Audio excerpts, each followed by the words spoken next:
আসসালামু আলাইকুম এইচএসসি ২৬ ব্যাচের শিক্ষার্থীরা। উদ্ভাসের গ্রুপগুলোতে তোমরা অনেকেই জানতে চাচ্ছিলে যে ভাইয়া আমাদের তো ৩০শে জুলাই থেকে ক্লাস শুরু হবে, তাহলে এই সময়টা কিভাবে আসলে কাজে লাগানো উচিত? রাইট, তোমাদের রেজাল্ট কিন্তু দিয়েছে ১২ তারিখ, অর্থাৎ মাঝে প্রায় আড়াই মাস সময়। তোমাদের মনে হতে পারে ভাই সময়টা তো অনেক বড়, কিন্তু একবার ক্লাস শুরু হয়ে গেলে তোমরা দেখবে যে কলেজ লাইফটা আসলে ঠিক কতটা ছোট। রেজাল্টের টেনশনটা যেহেতু এখন শেষ, তাহলে এই কলেজের পড়াশোনাটা কীভাবে একটু এগিয়ে রাখা যায় এই টেনশনটা মনে হয় এখনই করা দরকার। তোমরা অনেকেই হয়তো ভাবছো তোমাদের অনেক বন্ধুরা আমাদের সাথে পায়োনিয়ার ব্যাচে অনেক দূর এগিয়ে গিয়েছে, কিন্তু তোমাদের দুশ্চিন্তারও কোনো কারণ নেই। তোমাদের কথাও আমরা কিন্তু ভুলিনি। তোমরা জেনে খুশি হবে যে তোমাদের জন্য আগামী ৮ই জুন থেকে শুরু হচ্ছে উদ্ভাসের first year academic programme prime batch. উদ্ভাসের অন্য যে কোনো কোর্সের মতোই এই কোর্সেও তোমাদের জন্য থাকছে পর্যাপ্ত সংখ্যক smart board interactive live classes.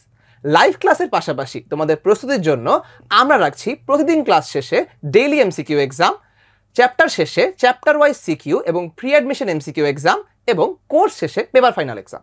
তোমাদের যে কোনো সময়ে যে কোনো সমস্যা সমাধানের জন্য থাকছে সার্বক্ষণিক কিউএনএ সার্ভিস, যা তোমাদের প্রাইভেট টিউটরের মতো কাজ করবে। এবং কোর্সে ভর্তি হলে তোমরা কিন্তু পেয়ে যাচ্ছ বিষয়ভিত্তিক প্রিন্টেড প্যারালাল টেক্সট, এবং সামনে কিন্তু থাকছে ঈদের বন্ধ। তাই এখনই যদি এনরোল হয়ে যাও, এই ঈদের বন্ধকে ভালোভাবে কাজে লাগাতে পারবে কিন্তু এই প্যারালাল টেক্সটের মাধ্যমে। তাহলে আর দেরি কেন, আজই এনরোল হয়ে যাও উদ্ভাসের HSC first year academic programme prime ব্যাচে এবং নিশ্চিত করো তোমার পূর্ণাঙ্গ প্রস্তুতি। তাহলে দেখা হচ্ছে ক্লাসে।